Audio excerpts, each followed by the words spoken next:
Hi friends, education for all channel में आप सभी का हार्दिक स्वागत है। हम कर रहे हैं अध्याय 9 और आज का अपना टॉपिक होगा एंजाइम। आज अपना अध्याय 9 समाप्त हो जाएगा और कल की क्लास में हम अध्याय 10 को शुरू करेंगे। अगर आप पहली बार मेरे चैनल की क्लास लगा रहे हैं तो प्लीज़ चैनल की प्लेलिस्ट पर जाकर पिछले वीडियो को ज़रूर देखें, तभी आपको आज की क्लास समझ में आएगी, क्योंकि आज अध्याय 9 चैप्टर समाप्त होने वाला है।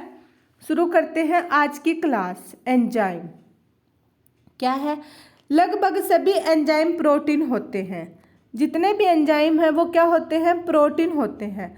कुछ न्यूक्लिक अम्ल एंजाइम की तरह व्यवहार करते हैं, इन्हें राइबोजाइम कहते हैं। कुछ न्यूक्लिक अम्ल होते हैं जो एंजाइम की तरह व्यवहार करते हैं, उन्हें क्या कहेंगे? राइबोजाइम्स। किसी भी एंजाइम को रेखीय चित्र द्वारा चित्रित कर सकते हैं। एक एंजाइम में भी प्रोटीन की तरह प्राथमिक संरचना मिलती है जो अमीनो अम्ल की श्रृंखला से बना होता है। प्रोटीन की तरह एंजाइम में भी द्वितीयक और तृतीयक संरचना मिलती है। जब आप तृतीयक संरचना को देखेंगे तो ध्यान देंगे कि प्रोटीन श्रृंखला का प्रमुख भाग अपने ऊपर स्वयं कुंडलित होता है और श्रृंखला स्वयं आड़ी तिरछी स्थित होती है। इसमें बहुत सी दरार और थैलियाँ बन जाती है। इस प्रकार की थैलियों को सक्रिय स्थल कहते हैं। एंजाइम का सक्रिय स्थल वे दरार या थैलियाँ हैं जिनमें क्रियाधार आकर व्यवस्थित होते हैं। क्या कहा गया है कि जितने भी एंजाइम हैं वो किससे बने होते हैं? प्रोटीन से। और प्रोटीन की कैसी संरचना होती है? प्राथमिक, द्वितीयक और तृतीयक संरचना होती है। जैसे प्रोटीन की संरचना होती है वैसी ही एंजाइम की संरचना होती है, और इन संरचनाओं के बीच में कुछ दरार और थैलियाँ बनी होती है, और इन थैलियों में क्या होता है? सक्रिय स्थल। और सक्रिय स्थल पर क्या व्यवस्थित होते हैं? एंजाइम। आगे देखते हैं। इस प्रकार एंजाइम सक्रिय स्थल द्वारा अभिक्रियाओं को तेज गति से उत्प्रेरित करते हैं। ये लाइन इंपॉर्टेंट है। एंजाइम का क्या काम है? अभिक्रियाओं को प्रभावित करना। ये एक एंजाइम एक उत्प्रेरक की भांति कार्य करते हैं, और उत्प्रेरक क्या करते हैं? अभिक्रियाओं को प्रभावित करते हैं, उनकी दर को प्रभावित करते हैं, कम या ज़्यादा करते हैं। एंजाइम उत्प्रेरक अकार्बनिक उत्प्रेरक से कई प्रकार से भिन्न होते हैं। जो एंजाइम उत्प्रेरक होते हैं वो अकार्बनिक उत्प्रेरक से अलग अलग प्रकार से भिन्न होते हैं, लेकिन इनमें एक बहुत बड़े अंतर को जानना आवश्यक है। अकार्बनिक उत्प्रेरक उच्च तापक्रम व दाब पर कुशलता से काम करते हैं। एंजाइम अणु उच्च तापक्रम 40 डिग्री सेल्सियस से ऊपर पर शक्तिगत हो जाते हैं। साधारणतः अति उच्च तापक्रम जैसे गर्म स्रोतों या गंधक के झरनों में पाए जाने वाले जीवों से प्राप्त एंजाइम स्थायी होते हैं, और इनकी उत्प्रेरक शक्ति उच्च तापक्रम 80 से 90 डिग्री सेल्सियस तक पर भी बनी रहती है। उपरोक्त एंजाइम जो ऊर्जा उष्मा स्नेही जीवों से पृथक किए गए हैं उष्मा स्थायी होते हैं, यह उनकी विशेषता है। क्या कहा गया है इसमें? कि एंजाइम है वो एक विशेष तापमान पर ही कार्य करते हैं, क्योंकि ज़्यादा तापमान होने पर प्रोटीन की आकृति विकृत हो जाती है और वो नष्ट हो जाते हैं, और कम तापमान होने पर वो निष्क्रिय हो जाते हैं, एंजाइम अपना काम नहीं कर पाते। लेकिन कुछ एंजाइम जैसे कि गर्म झरनों में पाए जाने वाले बैक्टीरिया के अंदर जो एंजाइम होते हैं वो बहुत हाई तापमान पर भी अपना कार्य कर सकते हैं आसानी से। इसमें यह बताया गया है। आगे हम देखते हैं रासायनिक अभिक्रियाएं। एंजाइम क्या होते हैं? इससे पहले यह समझ लेना आवश्यक है कि रासायनिक अभिक्रिया क्या होती हैं। एंजाइम क्या होते हैं इससे पहले हमें क्या जानना जरूरी है कि रासायनिक अभिक्रिया क्या होती है। रासायनिक यौगिकों में दो तरह के परिवर्तन होते हैं। पहला भौतिक परिवर्तन, जिसमें बिना बंध के टूटे हुए यौगिकों के आकार में परिवर्तन होता है। अन्य भौतिक प्रक्रिया में द्रव की अवस्था में परिवर्तन होता है। एक तो होता है भौतिक परिवर्तन, उसमें क्या होता है? किसी भी चीज़ के गुण धर्म चेंज हुए बिना उसकी आकृति में ही परिवर्तन होगा। जैसे कि पानी को हम फ्रिज में रखते हैं तो वह बर्फ़ में बदल जाता है, लेकिन उसके गुण धर्म वही रहेंगे। या फिर हम कॉपी का पेज पाड़ते हैं तो वह पेज दो टुकड़ों में हो जाता है, लेकिन उसके गुण धर्म वही रहेंगे। एक होता है रासायनिक परिवर्तन, उससे क्या होता है कि उस अभिक्रिया का उस उत्पाद का मतलब अभिक्रिया नहीं, उस एक उत्पाद का सारे गुण धर्म चेंज हो जाते हैं और नए उत्पाद में बदल जाता है। जैसे हम उस पेज को जला देते हैं तो वो क्या हो गया, उसके गुण धर्म चेंज हो गए और वो पहले वाली अवस्था में नहीं आ सकता। लेकिन भौतिक परिवर्तन में पहले वाली अवस्था में आ सकता है, रासायनिक परिवर्तन में ऐसा नहीं होता।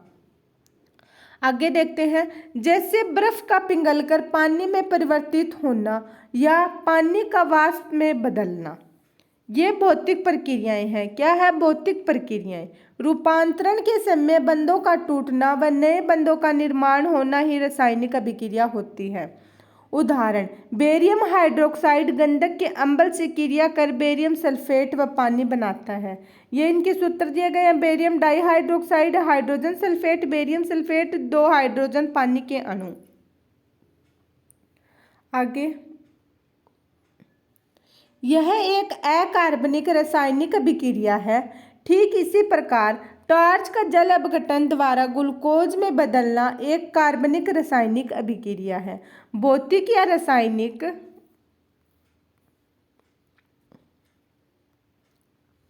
अभिक्रिया की दर का सीधा संबंध इकाई समय में बनने वाले उत्पाद से होता है। इसे इस प्रकार प्रदर्शित करते हैं, दर डेल्टा पी बटा डेल्टा टी।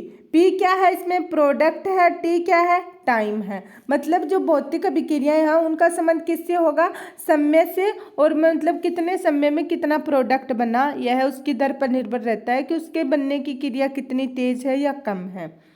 देखते हैं, यदि दिशा निर्धारित हो तो इस दर को वेग भी कहते हैं। दिशा निर्धारित होगी तो इस दर को क्या कहेंगे? वेग भी कहते हैं। भौतिक व रासायनिक प्रक्रियाओं की दर अन्य कारकों के साथ साथ तापक्रम द्वारा प्रभावित होती है। यह एक सर्वमान्य नियम के अनुसार 10 डिग्री सेंटीग्रेड तापमान के बढ़ने या घटने पर अभिक्रिया की दर क्रमशः द्विगुणित या आधी हो सकती है। उत्प्रेरित अभिक्रियाएं अनुप्रेरित अभिक्रियाओं की अपेक्षा उच्च दर से संपन्न होती है। जब किसी एंजाइम द्वारा उत्प्रेरित अभिक्रिया की दर बिना उत्प्रेरण के संपन्न होने वाली अभिक्रिया से बहुत अधिक होती है। उदाहरण, इसमें क्या बताया गया है कि एक अभिक्रिया है, अगर उसका तापमान हम 10 डिग्री तक बढ़ा दिया जाए तो उस अभिक्रिया की दर पर क्या प्रभाव पड़ेगा कि या तो वो अभिक्रिया 10 दुगुनी स्पीड से बनेगी या फिर उसकी बनने की क्रिया आधी हो जाएगी। मतलब 10 डिग्री तक तापमान तक उसका बहुत ज़्यादा प्रभाव पड़ता है। और जो उत्प्रेरित अभिक्रियाएं होती है वो अनुप्रेरित अभिक्रियाओं की अपेक्षा उच्च दर से संपन्न होती है, मतलब उनकी गति तेज होती है। आगे देखते हैं, जैसे ये कार्बन डाइऑक्साइड है, जल है, इनको अगर सीधा किया जाए बिना कार्बोनिक एनहाइड्रेस एंजाइम के तो कार्बोनिक अम्ल बनेगा। इनकी दर क्या होगी? बहुत ही कम। लेकिन जैसे ही इस अभिक्रिया में हम कार्बोनिक एनहाइड्रेस एंजाइम डालेंगे तो इस अभिक्रिया की दर क्या हो जाएगी? बहुत ज़्यादा। इसके बारे में पढ़ते हैं। यह अभिक्रिया बहुत मंद गति से होती है, जिसमें 1 घंटे में कार्बोनिक अम्ल 200 अणुओं का निर्माण होता है। किसके एब्सेंस में? कार्बोनिक एनहाइड्रेस एंजाइम के एब्सेंस में यह बहुत मंद गति में होती है। लेकिन उपरोक्त अभिक्रिया कोशिका द्रव में उपस्थित एंजाइम कार्बोनिक एनहाइड्रेस की उपस्थिति में तीव्र गति से संपन्न होती है, जिसके कार्बोनिक अम्ल के 6 लाख अणु प्रति सेकंड बनते हैं। एंजाइम ने इस क्रिया की दर को 10 लाख गुना बढ़ा दिया है। एंजाइम की यह शक्ति वास्तव में अविश्वसनीय है। मतलब कार्बोनिक एनहाइड्रेस एंजाइम ने उस अभिक्रिया की दर को कितना गुना बढ़ा दिया? 10 लाख गुना बढ़ा दिया। ये तो हमें देख सकते हैं कि एक एंजाइम की कितनी पावर होती है, यह सोचना भी हमारे लिए अविश्वसनीय है। आगे देखते हैं, हजारों प्रकार के एंजाइम होते हैं जो विशेष प्रकार के रासायनिक व उपापचय अभिक्रियाओं को उत्प्रेरित करते हैं। बहुचरणीय रासायनिक अभिक्रियाओं में जहां प्रत्येक चरण एक ही जटिल एंजाइम या विभिन्न प्रकार के एंजाइम से उत्प्रेरित होती है तो इन्हें उपापचय पथ कहते हैं। जैसे ग्लूकोज 2 पायरुविक अम्ल, ये ग्लूकोज का सूत्र दिया गया C6H12O6 प्लस ऑक्सीजन, और ये पायरुविक अम्ल का सूत्र दिया गया है। आगे देखते हैं, ग्लूकोज से पायरुविक अम्ल का निर्माण एक रासायनिक पथ द्वारा होता है। कैसे होता है? रासायनिक पथ द्वारा, जिसमें 10 विभिन्न प्रकार के एंजाइम उपापचयी अभिक्रियाओं को उत्प्रेरित करते हैं। आप अध्याय 14 में उपरोक्त अभिक्रियाओं के बारे में अध्ययन करेंगे। इस अवस्था में आपको जान लेना चाहिए कि एक ही उपापचयी पथ एक या दो अतिरिक्त अभिक्रियाओं के द्वारा विभिन्न प्रकार के उपापचयी उत्पाद बनाते हैं। हमारी कंकाली पेशियों में अनोक्सी स्थिति में लैक्टिक अम्ल का निर्माण होता है, जबकि सामान्य ऑक्सी स्थिति में पायरुविक अम्ल का निर्माण होता है। क्या कहा गया है कि कंकाली पेशियां है, अनोक्सी स्थिति कौन सी होगी? जिसमें ऑक्सीजन अनुपस्थित हो, उसमें क्या होगा? लैक्टिक अम्ल का निर्माण होगा। और सामान्य ऑक्सी स्थिति कौन सी होगी? जहां पर ऑक्सीजन की उपस्थिति होती है, में पायरुविक अम्ल का निर्माण होता है। आप इन पर स्टार लगा लीजिएगा, ये क्वेश्चन डायरेक्ट बन जाते हैं। खमीर में किण्वन के दौरान उपरोक्त पथ द्वारा एथेनॉल का निर्माण होता है। और खमीर में किण्वन के द्वारा किसका निर्माण होता है? एथेनॉल अल्कोहल का निर्माण होता है। विभिन्न दशाओं में विभिन्न प्रकार के उत्पाद का निर्माण संभव है, मतलब अलग अलग दिशाओं में अलग अलग उत्पाद बन सकते हैं। आगे देखते हैं, एंजाइम द्वारा उच्च दर से रासायनिक रूपांतरण कैसे होता है, इसके बारे में जानते हैं। इसे समझने के लिए एंजाइम के बारे में थोड़ा विस्तृत अध्ययन करना पड़ेगा। सक्रिय स्थल के बारे में हम पहले ही पढ़ चुके हैं। सक्रिय स्थल के बारे में हम पहले ही पढ़ चुके हैं।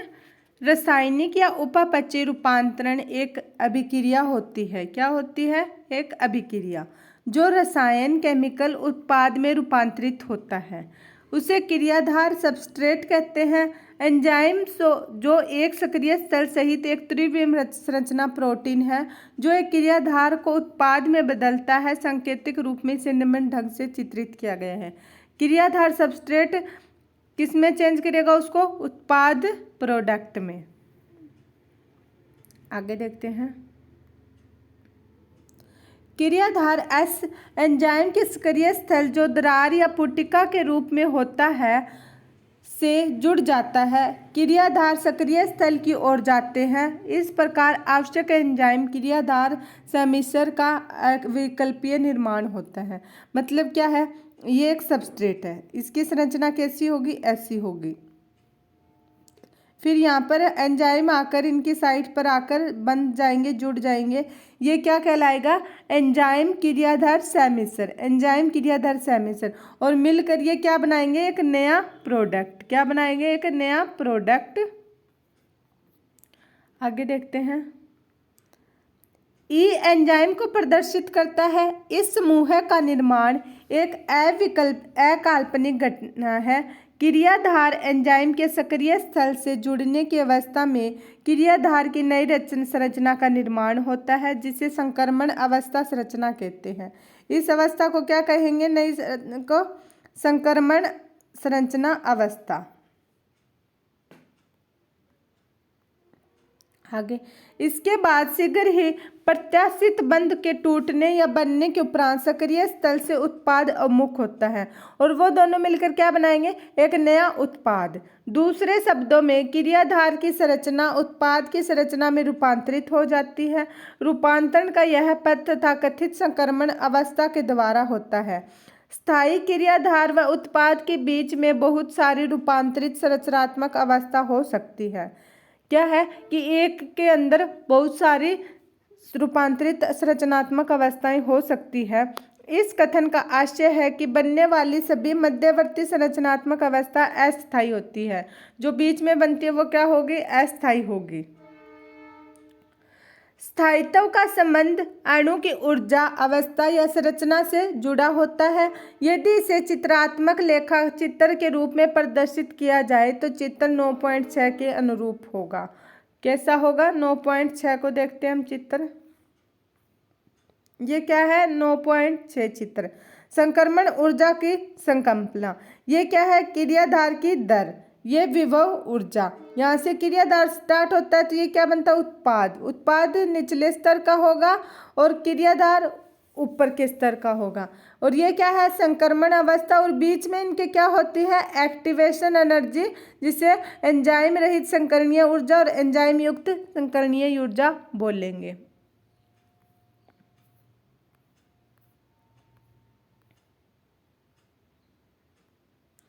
वाई एक्स अंतर्निहित ऊर्जा अंश को व्यक्त करता है।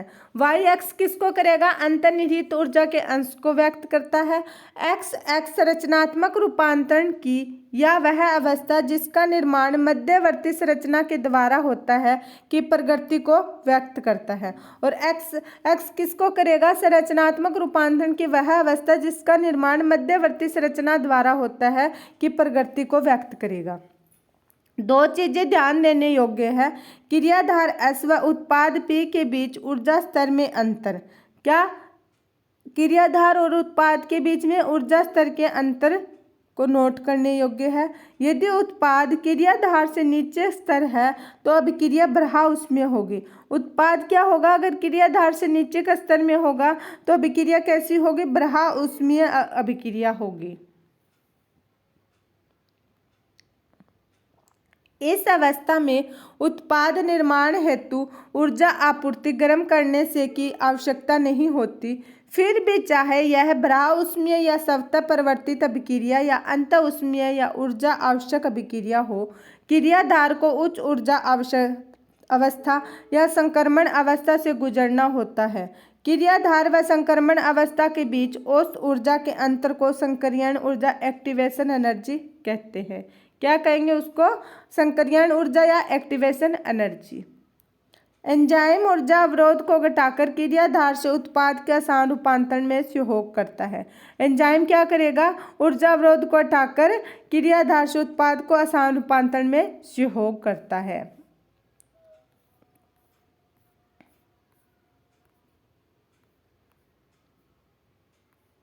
आगे एंजाइम की प्रकृति, क्रिया प्रकृति के बारे में देखते हैं।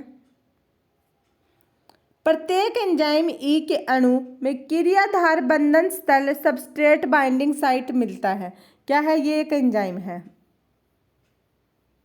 और इसमें क्या मिलेगा, बाइंडिंग साइट। ये क्या है, सबस्ट्रेट की बाइंडिंग साइट, सबस्ट्रेट की बाइंडिंग साइट है जो क्रियाधार से बंध कर सक्रिय एंजाइम क्रियाधार सम्मिश्रण मिलाता है। तो यहाँ पर क्या बनेगा, ये सबस्ट्रेट यहाँ पर बाइंड हो जाएगा। ये क्या है, सबस्ट्रेट है और ये क्या बनाएगा, एंजाइम क्रियाधार सम्मिश्रण।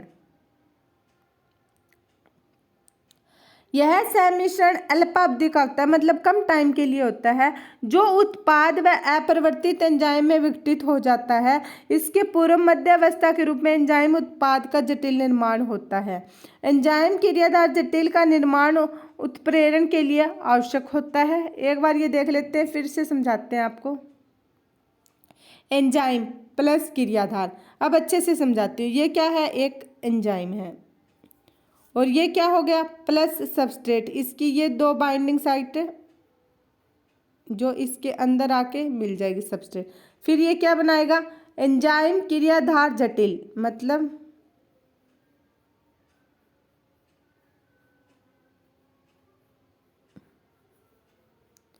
ये इसने बना दिया एंजाइम क्रियाधार जटिल, आपस में दोनों जुड़ गए, बाइंड हो गए। फिर एंजाइम उत्पाद जटिल, यहाँ पे इन्होंने क्या बना दिया, एक एंजाइम उत्पाद जटिल। उन्होंने एक नया, यहाँ पर बंधों के टूटने जुड़ने से एक नया उत्पाद बन गया। ये क्या बन गया, उत्पाद। अब नया उत्पाद बनने के बाद में उत्पाद बन रहा है यहाँ पर, क्योंकि बंध टूट जुड़ रहे हैं, तो फिर ये क्या होगा, यहाँ से जो एंजाइम बना था वो एंजाइम अपना फिर से बाहर निकल जाएगा और इसका जो नया उत्पाद था वो मुक्त हो जाएगा। क्या हो जाएगा, मुक्त हो जाएगा। बना देती हूँ इसको। ये जो था ना, ये एंजाइम था अपना, ये फिर से बाहर निकल जाएगा और एक नया उत्पाद ये कोशिका में मुक्त हो जाएगा। ये है, मेरे ख्याल से आपको समझ में आ गया होगा। अगर ना समझ में आए तो कमेंट बॉक्स में कमेंट करके अपने डाउट जरूर पूछ लेना। आगे देखते हैं, एंजाइम क्रिया के उत्प्रेरक चक्र को निम्न चरणों में व्यक्त किया जा सकता है? इसके बारे में देखते हैं। सर्वप्रथम क्रियाधार सक्रिय स्थल में व्यवस्थित होकर एंजाइम के सक्रिय स्थल से बंध जाता है। सबसे पहले हमने क्या देखा? एंजाइम क्रियाधार से बंध जाता है। दूसरा, बंधने वाला क्रियाधार एंजाइम के आकार में इस प्रकार से बदलाव लाता है कि क्रियाधार एंजाइम से मजबूती से बन जाता है। दोनों में इस तरह से बदलाव होता है कि मजबूती से बन जाते हैं। तीसरा क्या है? एंजाइम का सक्रिय स्थल अब क्रियाधार के काफी समीप होता है, जिसके परिणाम स्वरूप क्रियाधार के रासायनिक बंध टूट जाते हैं और नए एंजाइम उत्पाद जटिल निर्माण होता है। क्या होता है कि उनके आपस में इस तरह से जटिल जुड़ाव हो जाता है और उनके अंदर बंध टूटने और जुड़ने लगते हैं और एक नए उत्पाद का निर्माण होता है। चौथा इसमें क्या दिखाया गया है? एंजाइम नवनिर्मित उत्पाद को अवमुक्त करता है एवं एंजाइम संतृप्त होकर क्रियाधार के दूसरे अणु से बंधने के लिए तैयार हो जाता है। इस प्रकार पुनः उत्प्रेरक चक्र प्रारंभ हो जाता है। क्या कहा गया कि एंजाइम फिर एक नया उत्पाद बनाएगा और फिर उस उत्पाद से एंजाइम अलग हो जाएगा और वो उत्पाद अलग हो जाएगा और फिर दोनों अलग अलग हो जाएंगे। फिर एंजाइम एक दूसरे क्रियाधार से जुड़ने के लिए तैयार हो जाता है। ऐसी ये क्रिया चलती रहती है, ये चक्कर चलता रहता है। आगे है अपना एंजाइम क्रियाविधि को प्रभावित करने वाले कारक। जो कारक प्रोटीन के तृतीयक संरचना को परिवर्तित करते हैं वे एंजाइम की सक्रियता को भी प्रभावित करते हैं। मतलब जो प्रोटीन की संरचना को प्रभावित करते हैं वो ही एंजाइम को भी प्रभावित करेंगे, क्योंकि एंजाइम क्या होते हैं? एक प्रोटीन ही तो होते हैं। जैसे तापक्रम, पीएच। और कौन कौन से प्रभावित करने वाले कारक है? तापक्रम और पीएच। क्रियाधार की सांद्रता में परिवर्तन या किसी विशिष्ट रसायन के एंजाइम से बंधन इसकी प्रक्रिया को नियंत्रित करते हैं। क्या कहा गया है? कि क्रियाधार की सांद्रता में परिवर्तन या किसी विशिष्ट रसायन का एंजाइम से बंधन उसकी प्रक्रिया को नियंत्रित करते हैं। आगे देखते हैं तापक्रम व पीएच। एंजाइम सामान्यतः तापक्रम व पीएच के लघु परिसर में कार्य करते हैं। चित्र 9.7 में प्रत्येक एंजाइम की अधिकतम क्रियाशीलता एक विशेष तापक्रम व पीएच पर ही होती है, जिसे क्रमशः इष्टतम तापक्रम व पीएच कहते हैं। इस इष्टतम मान के ऊपर या नीचे होने से क्रियाशीलता घट जाती है। निम्न तापक्रम एंजाइम को अस्थायी रूप से निष्क्रिय अवस्था में सुरक्षित रखता है, जबकि उच्च तापक्रम एंजाइम की क्रियाशीलता को समाप्त कर देता है, क्योंकि उच्च तापक्रम एंजाइम के प्रोटीन को विकृत कर देता है। इसमें क्या कहा गया है तापक्रम व पीएच के बारे में? ध्यान से सुनिएगा कि एक इष्टतम तापमान क्या होता है? एक हाई रेंज का तापमान, जहाँ तक वो एंजाइम अपना कार्य कर सकता है। उसके ऊपर तापमान या पीएच बढ़ने के बाद में वो एंजाइम मतलब अपना कार्य करना बंद कर देता है और निष्क्रिय हो जाता है। मतलब जैसे किसी तापमान का इष्टतम तापमान कितना होगा? 40 डिग्री सेल्सियस। अगर 40 डिग्री सेल्सियस तक तो उसकी क्रिया अगर हम बढ़ाते हैं तो उसकी क्या होगी? तापमान की क्रियाशीलता, उस एंजाइम की क्रियाशीलता ऐसे बढ़ेगी। लेकिन जैसे ही तापमान या पीएच 40 डिग्री सेल्सियस तक तो जाएगी, फिर उसके बाद में ये तापमान बढ़ता गया तो उसकी क्या होगी? क्रियाशीलता घटने लग जाएगी। ये क्या है? इसमें 40 डिग्री सेल्सियस तापमान इसमें क्या दिखाया गया है? इसका इष्टतम तापमान। मतलब एक रेंज के तापमान तक ही वह सही कार्य कर पाता है। उसके बाद में अगर तापमान और ज़्यादा बढ़ता है तो उसकी आकृति में चेंज आने लगते हैं, उसके प्रोटीन अणु टूटने लगते हैं और वह एंजाइम नष्ट हो जाता है। अब जैसे हम खाने को गर्म करते हैं, उसमें क्या होते हैं? जीवाणु कीटाणु होते हैं, तो तापमान बढ़ने पर वो मर जाते हैं और हमारा खाना स्वस्थ हो जाता है। अगर हम उसको ऐसे ही रखे अपने किचन के तापमान पर, रसोई के तापमान पर, तो वहाँ पर उनकी संक्रियता ज़्यादा होती है, क्योंकि उनका तापमान इष्टतम तापमान पर वो अपने कार्य आसानी से करते हैं और भोजन को खराब कर देते हैं। यही नियम लागू होता है। अब हम इसको चित्र 9.7 के द्वारा समझते हैं।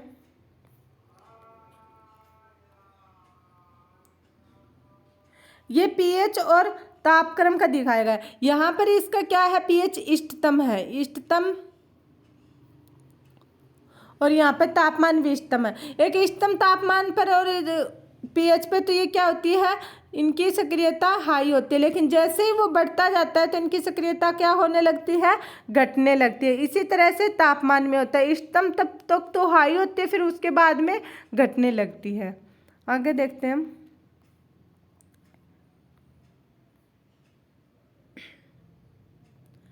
क्रियाधार की सांद्रता, इसके बारे में देखते हैं। क्रियाधार की सांद्रता S को बढ़ने के साथ साथ पहले तो एंजाइम क्रिया की गति V बढ़ती है। अभिक्रिया अंतःअवस्था सर्वोच्च गति V मैक्सिमम प्राप्त करने के बाद क्रियाधार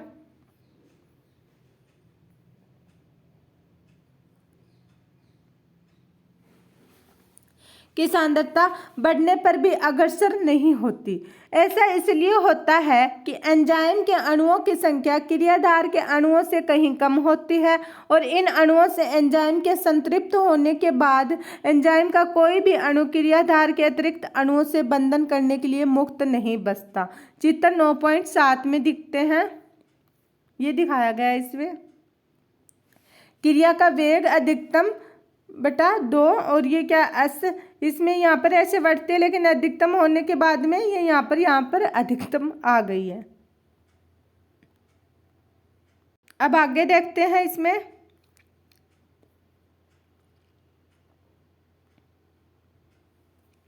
किसी भी एंजाइम की क्रियाशीलता विशिष्ट रसायनों की उपस्थिति में संवेदनशील होती है जो एंजाइम से बंधते हैं। जब रसायन का एंजाइम से बंधने के उपरांत इसकी क्रियाशीलता बंद हो जाती है तो इस प्रक्रिया को संदमन व उस रसायन को संदमक कहते हैं। क्या कहेंगे? संदमन और संदमक।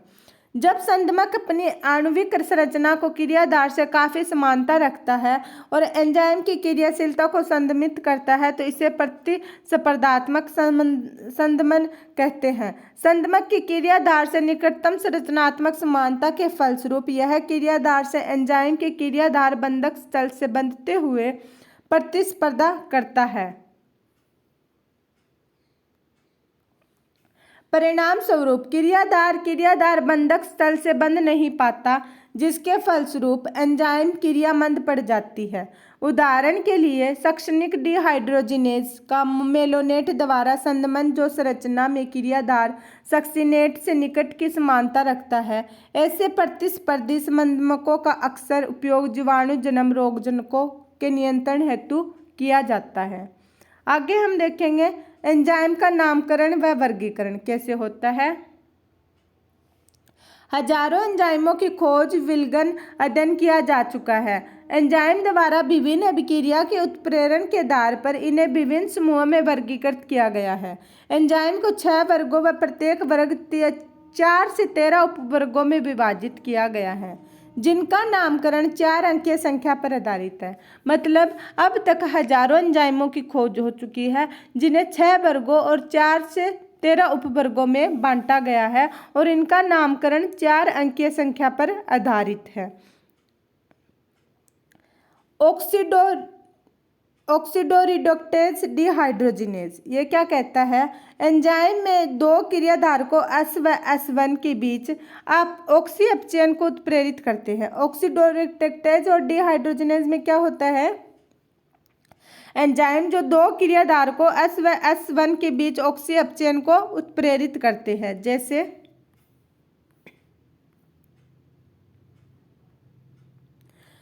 S उपचयित है, S1 ऑक्सीकृत है, तो S ऑक्सीकृत S1 अपचयित हो गया।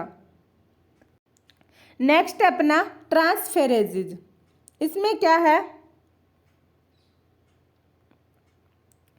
ट्रांसफेरेजेज एंजाइम क्रियाधारकों के एक जोड़ों S व S1 के बीच एक समूह हाइड्रोजन के अतिरिक्त के स्थानांतरण को उत्प्रेरित करते हैं। जैसे SG1 plus S1 S plus S1G। Hydrolases enzyme ester ether peptide glycosidic carbon carbon carbon halide या फॉस्फोरस नाइट्रोजन बंधों का जल अपघटन करते हैं। हाइड्रोजलेज क्या करते हैं?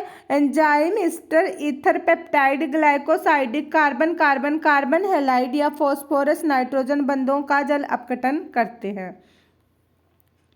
लाइजेज ये क्या करते हैं? जल अपघटन के अतिरिक्त विधि द्वारा एंजाइम क्रियाधारकों के समूहों के अलग होने को उत्प्रेरित करते हैं, जिसके फलस्वरूप द्विबंधों का निर्माण होता है। जैसे कार्बन कार्बन यहाँ पर X और Y समूह है, फिर XY plus carbon carbon double bond, 2 समूहों का निर्माण हो गया, 2 बंध का निर्माण हो गया।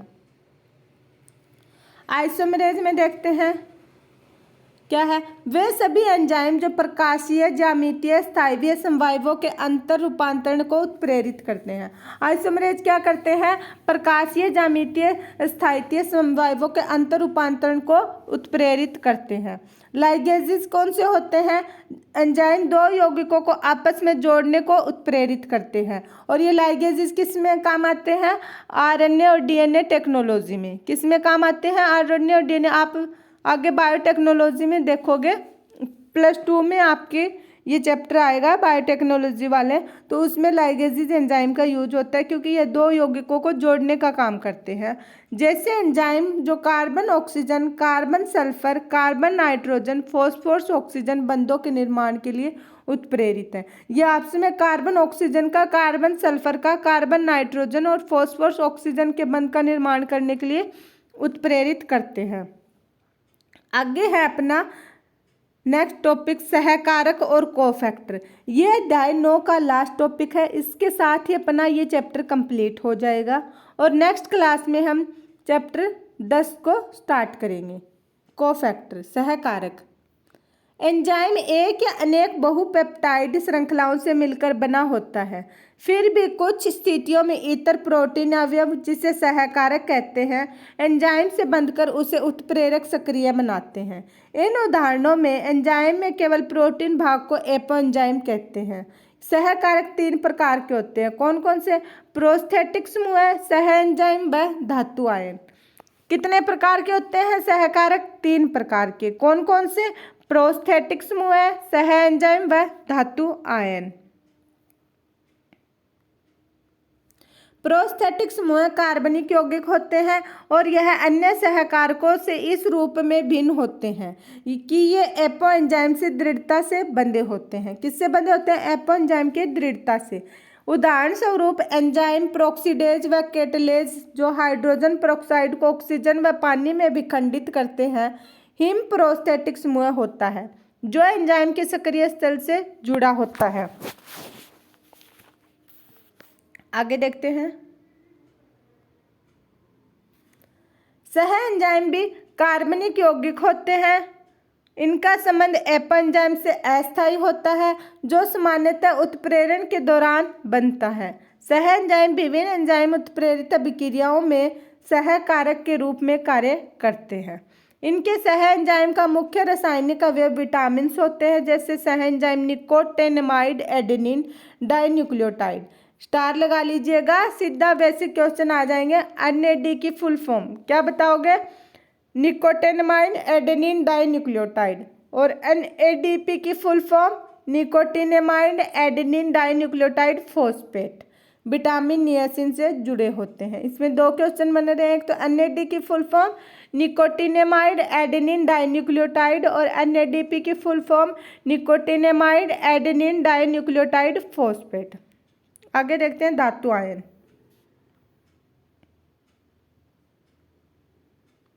धातु आयन कई एंजाइम की क्रियाशीलता हेतु धातु आयन की आवश्यकता होती है, जो सक्रिय स्थल पर पार्श्व श्रृंखला से समन्वय बंध बनाते हैं। वह उसी समय एक या एक से अधिक समन्वय बंध द्वारा क्रियाधारकों से जुड़े होते हैं। जैसे प्रोटियोलिटिक एंजाइम कार्बोक्सीपेप्टेज से जिंक एक सहकारक के रूप में जुड़ा होता है। एंजाइम में यदि सहकारक को अलग कर दिया जाए तो इनकी उत्प्रेरक क्रियाशीलता समाप्त हो जाती है। मतलब ये सहकारक के साथ रहकर ही अपनी क्रियाशीलता करते हैं। इससे स्पष्ट है कि एंजाइम की उत्प्रेरक क्रियाशीलता हेतु निर्णायक भूमिका अदा करते हैं। फ्रेंड्स, इसके साथ ही अपना ये चैप्टर कंप्लीट होता है। जाने से पहले वीडियो को लाइक ज़रूर करना। अगर कोई डाउट हो तो कमेंट बॉक्स में कमेंट करना, आपको रिप्लाई ज़रूर मिलेगा। और चैनल को ज़्यादा से ज़्यादा शेयर ज़रूर करें। 100 सब्सक्राइबर तो करवा दीजिएगा और हमारे साथ जुड़े रहिएगा और धीरे धीरे अपना सिलेबस कंप्लीट कीजिएगा। थैंक यू, धन्यवाद।